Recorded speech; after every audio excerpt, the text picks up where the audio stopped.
Welcome everyone.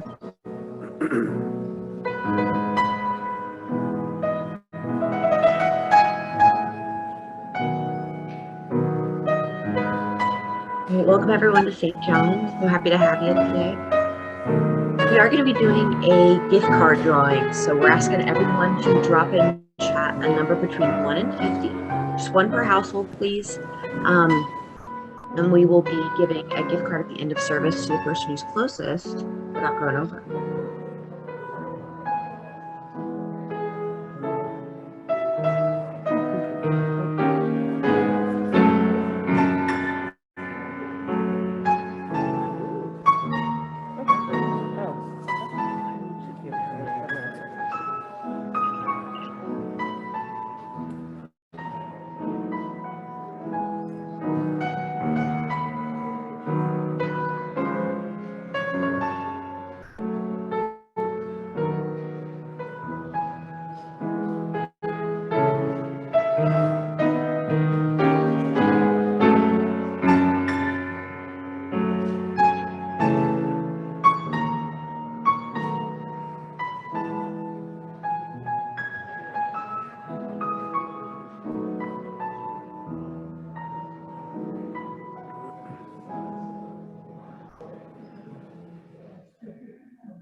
Thank you, Edie. I struggle with the bowl. I wonder if it doesn't like me. So, good morning. Welcome to St. John's Unitarian Universalist Church. My name is Rita Volz, and I am one of 3 of your worship leaders today. Our service today is dedicated to the topic of radical hospitality. We have a special guest with us, Meghan Snyder, who will inspire us later with the sermon on the power of practicing radical hospitality. Meghan is the Shelter Operations Coordinator at Interfaith Hospitality Network of Greater Cincinnati.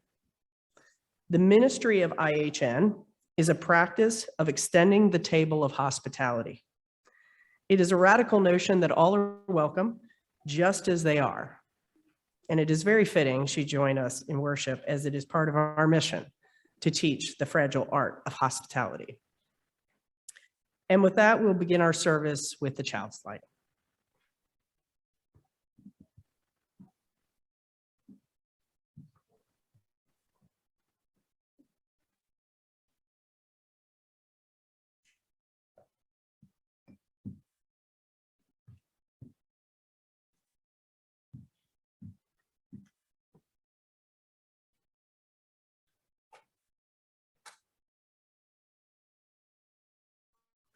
We light this chalice to celebrate Unitarian Universalism. This is the church of the open mind. This is the church of the helping hands. This is the church of the loving heart. Together, we care for the church and each other. Please join us for our opening song, 299 in the Gray Hymnal, Make Channels for the Streams of Love.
Please join me in our affirmation.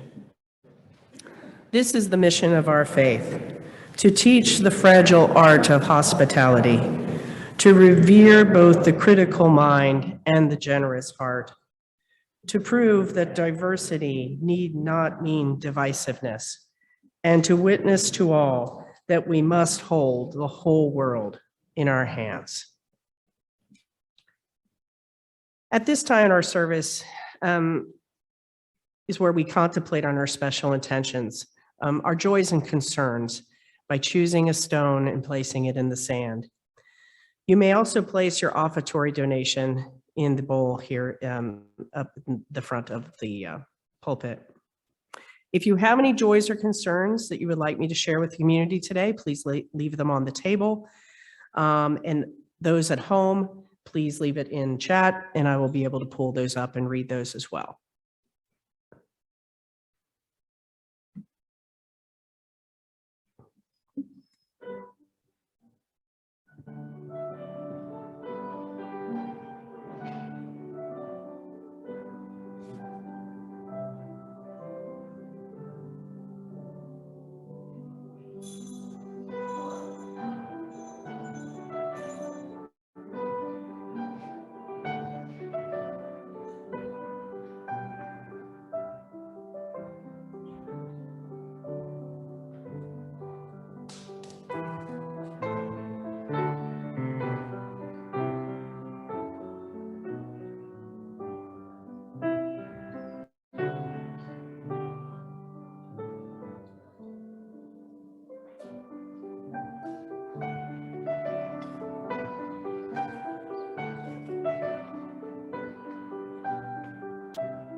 We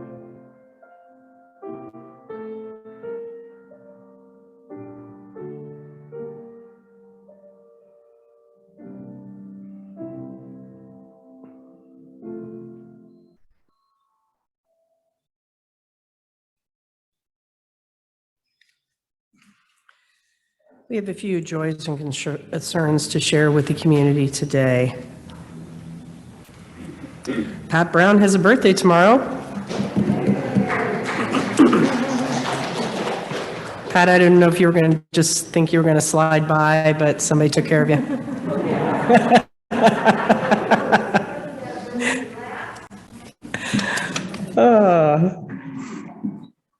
Today would be my mother's 100th birthday. Edie Holder provided that. Also lists my daughter's birthday is tomorrow. Great. It's awesome. We have a sorrow to share. I don't know if I'll get this name precisely correct, but a concern for Tikia Hussein, who was handcuffed and detained at a New Jersey mall when the white instigator was not. Systemic racism, equal treatment for fighting in public spaces.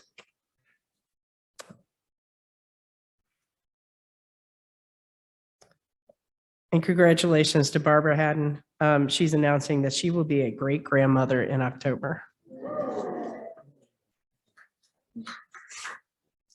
And one final, not so much story or concern, today is the 2-year anniversary of my friend Emily Schaefer's passing from ovarian cancer. So I'd like to remember her today as well. Wanda's going to share a reading now with us today to continue our theme on radical hospitality. Wanda.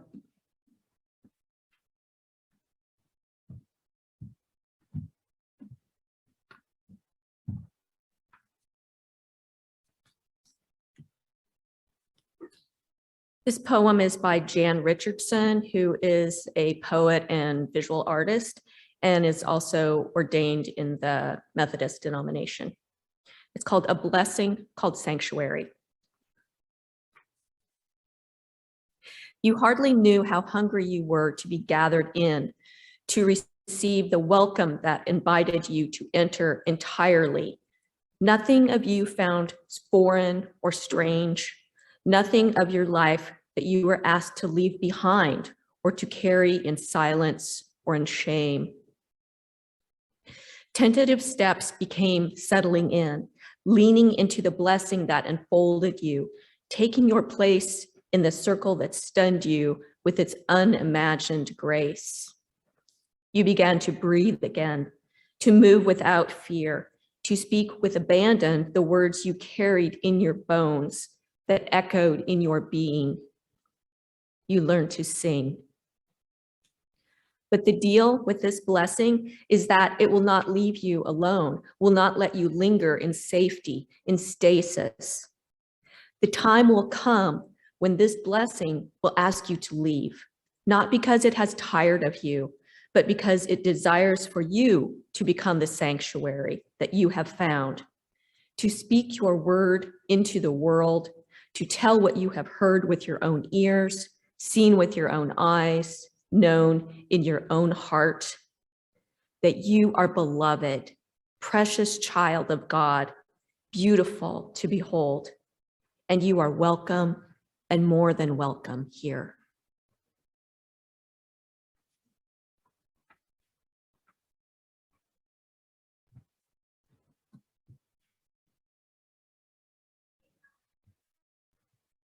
Thank you, Wanda.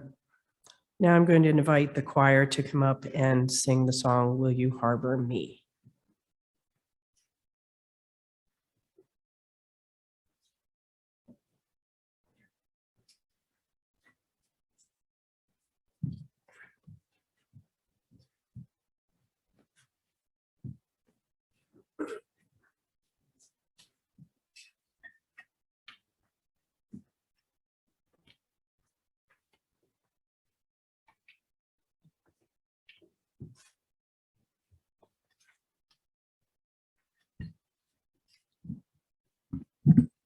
The song asks a question, multiple questions.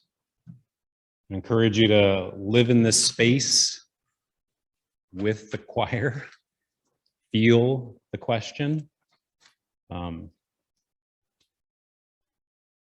maybe find an answer where you sit, right? Where you stand.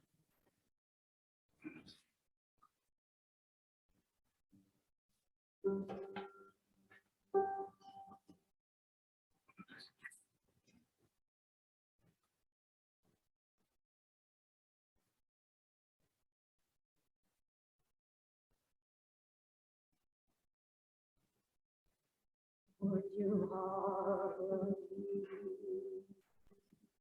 Would I harbor you?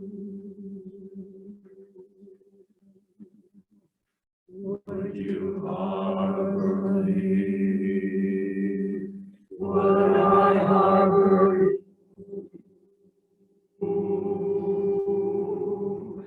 Would you harbor a Christian, a Muslim, a Jew, a heretic, convict, or spy? Would you harbor a runaway woman or child, a poet, a prophet, a king? Would you harbor an exile or a refugee, or person living with AIDS? Would you harbor a tubman, a garret, a truth, a fugitive, or a slave? Would you harbor a Haitian, Korean, or Czech, a lesbian, or a gay? Would you harbor a Christian, a Muslim, a Jew, a heretic, convict, or spy? Would you harbor a runaway woman or child, a poet, a prophet, a king? Would you harbor an exile or a refugee, or person living with AIDS? Would you harbor a tubman, a garret, a truth, a fugitive, or a slave? Would you harbor a Haitian, Korean, or Czech, a lesbian, or a gay? Would you harbor me? Would I harbor you? Would you harbor me? Would I harbor you? Would I harbor you? Would I harbor you?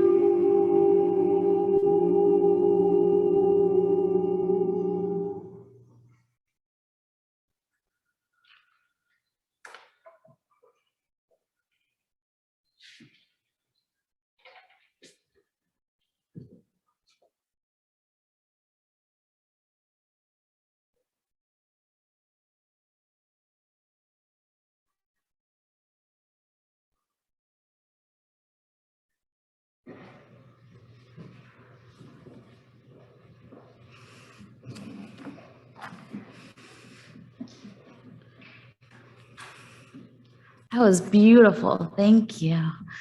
Good morning, everyone. My name is Megan. I am the Shelter Operations Coordinator at IHN, and I'm really excited to be here with you all to talk about hospitality. So hospitality is the doorway to the kingdom of God, both for the people who give it and the people who receive it. I've been doing a lot of thinking about sports, which is not something I normally think about. But since it's just off our celebration of the Bengals in the Super Bowl, I'm going to tell you a story about a sports celebration of the World Series where the Arizona Diamondbacks, my baseball home team, were playing in Phoenix when I was in 7th grade on Halloween night. I was trick-or-treating with my brothers. I have 2 younger brothers, and we were going from door to door. And as we were going from door to door, we'd get candy and updates about the game. It seemed like everybody in the whole neighborhood had their doors open, and TVs were blaring, and we would get updates on how the team was going. We would do cheers, and then we'd get candy. It was so fun. It was like one big giant neighborhood watch party. And it felt like we were just all in on this big celebration together, right? It just felt like a different kind of Halloween, a different kind of celebration. So we were all in it together. So I want you guys to raise your hands. How many of you were invited to a Super Bowl party or hosted a party? Yes. What was that experience like for you? So I live in an intentional community on an urban farm. So at my house, in addition to the community of people that I live with, we had a bishop from Nigeria join us. And in his words, he wanted to make sure that he got there in time to hear the national anthem, see them flipping the coin, and then see that first kickoff. A man from another country was that familiar with these little rituals and wanted to be a part of them. And this is what happens when you extend hospitality. You receive the gifts that other people bring. It was such a blessing to see the Super Bowl from his perspective and see how much he wanted to be a part of this bigger moment of connection. Connected to something bigger than myself, caught up in this moment of connection that extended across the whole neighborhood for that World Series game, and for us last weekend across the whole city. How amazing was it to see all of Cincinnati all coming together? See everyone walking around dressed in orange? I mean, we're all united. This is what the kingdom of God feels like, all caught up in this moment of connection. Hospitality is something that begins in the heart. Something happens inside of us that blooms into what IHN volunteers like you do in Sunday school bedrooms and shared dinners. And the reason that it starts in our heart is because that's where it starts for God. God's ongoing work is to invite us in, to welcome us into a space of love and belonging. And we inherit that because we are created in the image of God.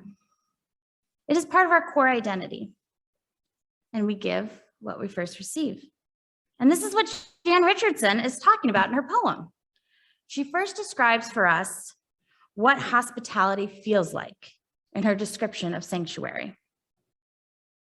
So for a moment, I want to invite you to close your eyes and connect with the memory of when you were invited in, when you received the welcome after being so hungry, when you were invited to fully enter without shame, when you settled in after first taking tentative steps, when you leaned into a blessing that enfolded you, when you were able to breathe without fear, when you sang again, when you experienced that moment of belonging. It might have been a friend finding you on the playground, a teacher noticing your gifts, maybe someone supporting you in a time when you were deeply in need of financial care. It could have been the welcome you received from a new partner's family, or a colleague at work showing you the ropes. There's so many ways to extend that table of hospitality. What was yours? Because this is where it all begins, right? This moment that you're all thinking about right now, us being welcomed into God's heart, the hearts of others. But as Jan says in her poem, the time will come when this blessing will ask you to leave. Not because it's mad that you're there, but because it wants you to go out, to become the sanctuary that you have found, to speak your word into the world, that you are beloved, precious child of God, beautiful to behold. Because we can only give what we have received. So each of those moments that you just reflected on, is an experience of being connected to something bigger than yourself. And notice that it doesn't have to happen in a church for it to be holy and sacred. God is everywhere. The holy, the sacred is everywhere. The harboring in is everywhere. And at IHN, or at least before the pandemic, it does happen in a church. And thank you all for extending the tables to the families at IHN. I'm going to tell you a little story about a time when this happened at IHN. So this was about 2.5 years ago now, because this pandemic is seemingly forever, right? On Thursdays, I normally write a little note to the volunteers who are going to be working with the families for the next week. And I give a little description on the families. So we had a new family that was coming. There was a younger mom with 2 very rambunctious little boys. So I said that in my email, and I then get a call on Monday morning from volunteer, Marianne. Marianne goes, "Megan, you weren't kidding. Those boys are very rambunctious." And I was like, yes, I tried to portray that, but there's no real way to portray how rambunctious these boys are, right? And she's like, "I don't know what to do." She's like, "And mom I don't know." And I was like, "Well, mom's really tired. The kids aren't in daycare yet because we're trying to get those daycare vouchers in. And mom's also looking for a job and trying to find housing." And she's like, "I just wish I could help mom get a break." And I was like, "Well, I wonder what we can do." She's like, "When my kids were little and they needed to burn off a bunch of steam, they would just ride bikes around the church parking lot." And I was like, "Oh, okay, let's go with that, Marianne." And she was like, "Can you ask mom if the boys like to ride bikes?" I was like, "Okay." So I call mom. Mom says, yes, they used to love riding bikes in their parking lot at their old apartment. So Marianne calls up all our neighbors and finds 2 bikes that she thinks will fit the boys. So when they arrive on Monday evening, there are 2 bikes waiting in the parking lot at the church. And the boys ride around that church parking lot until dinner time and exhaust themselves. And it's a miracle. And mom gets a chance to breathe. She gets a chance to be welcomed in, to be harbored in, to relax for a second. And we can see that hospitality there began in the heart. And the gift of this kind of hospitality is that it blesses everybody. It blesses the boys. It blessed the mom. It blessed all the other volunteers that evening, because on Sunday night it was a mess with everybody running around. It blessed the neighbors who gave the bikes to let the little boys use. It's like my night to the World Series and Cincinnati's night at the Super Bowl. We all become swept up in this hospitality that begins in the heart. I want to tell you one more story. It was a Wednesday afternoon when we received an email for a 3 p.m. intake. Mom was staying in her car with her 2-year-old daughter and their dog. When we called mom, she told us that she could not make it until 4.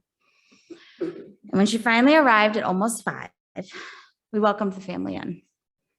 We could have asked her to reschedule the intake for the morning, but that's not what hospitality looks like. We want our families to know they are welcome. During COVID, you all have not had the opportunity to see this, but thanks to the generous and continuous support of all of you, people that live in the hospitality, families in our shelter continue receiving lovingly gifted donations, and they all have a cozy bed to continue sleeping in after not having these for who knows how long. And this is what the kingdom of God looks like. This is what the harboring in looks like. It's that hospitality that begins in the heart. Thank you all.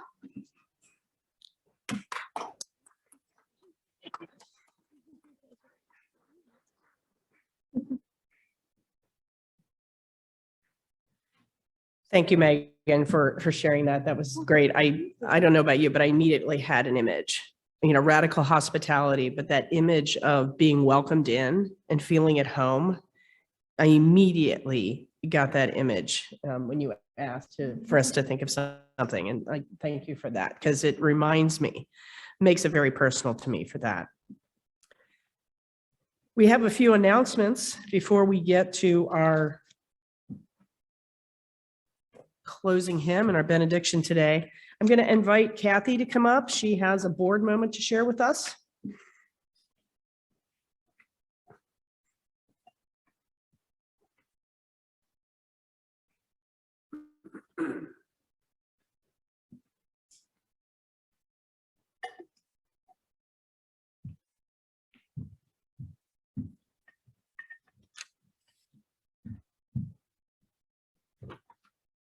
Good morning. My name is Kathy Schell, and I've had the pleasure of serving as your board president for this year. First of all, I want to remind you about a meeting taking place here in the sanctuary next Sunday, just after service. How many of here today in the sanctuary and on Zoom recall when St. John's members voted in 2019 to accept the master plan proposal as a guiding document for future phases of building improvements? The 2019 master plan got us started, but we know it wasn't a perfect plan. In August 2021, over 50 of you participated when we reviewed the plan in detail, identifying aspects of the plan that do and don't address what we want for St. John's. The master planning team heard your feedback. The board authorized the hiring of a new architectural firm who will be refining the plan, keeping the good parts and improving things we did not like. Our new architects want to meet you next Sunday to introduce themselves and to hear your ideas and dreams for our building. Please plan to attend. It will be shortly just after service. One other thing I want to highlight is that St. John's auction will take place on Saturday, May 7th.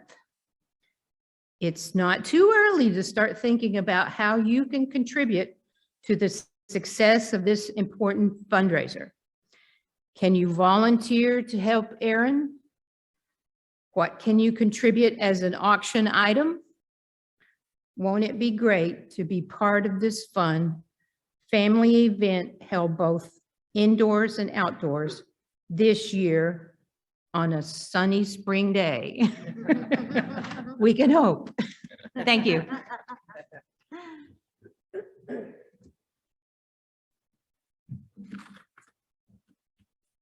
Thanks, Kathy. Coffee and Crow Pfeiffer returns after service today, so we're getting kind of back into the swing of that. The next Making Room for Grief, an opportunity for sharing among kind friends, will be Saturday, February 26th at 11 a.m. And also, please remember, Reverend Mitra never asks for help via email. Please disregard any emails that look like they're coming from the minister asking for a reply or gift cards or funds in any way. You can always reach Mitra by her cell phone if you get something like that and want to confirm. Now, however, today, we are giving away a gift card. We're giving away two, and it's to celebrate Black History Month. We're giving away a $25 gift card to Just Qin, a Black-owned barbecue restaurant in Walnut Hills, to one person in attendance this morning and one person online. So if you are the lucky person to have a program today that has a color photo on the front, you're the lucky winner of the $25 gift card. Great. I'll have for you after service. Monica is taking care of the online results and for the choosing of the other $25 gift card. And if you are the winner for that, we will get that out to you via mail. I'm sure Nancy will take care of that this week. It's a good, oh, that's fantastic. I love barbecue, so it's great. It sounds great. All right, our closing hymn today is number 323, Break Not the Cycle.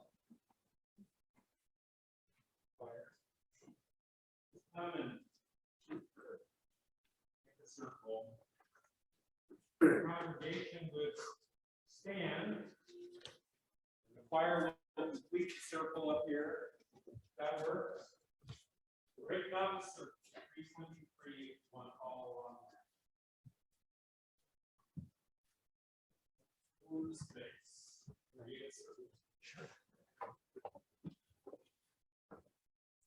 Coordinate circle. The choir said, well, we just stand up front. So it's okay. Make it a circle.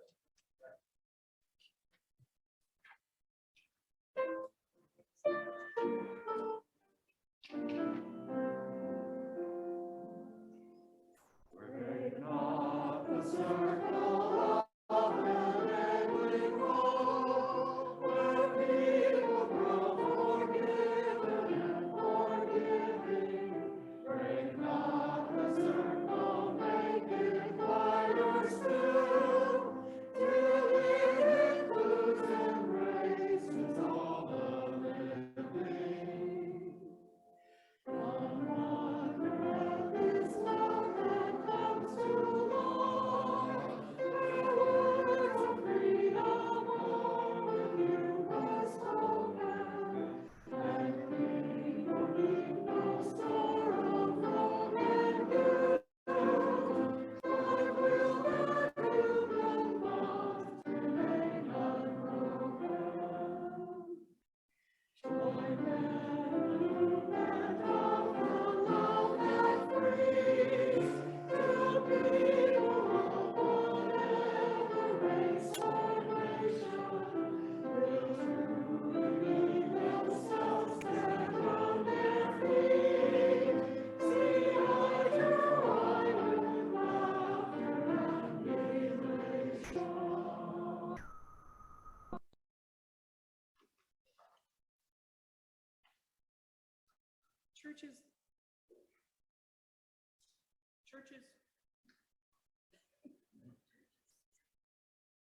Churches that practice radical hospitality do not look at only the numbers, corralling people through processes to get them to join. Instead, they generally engage people, listen to them, and help them feel accepted, respected, connected, needed, involved, and loved. It is my hope that everyone who walks through the doors of St. John's feels that each and every time. Go out and make this the best week ever. Stay for coffee. Mitra joins us back next Sunday. Thanks, everyone.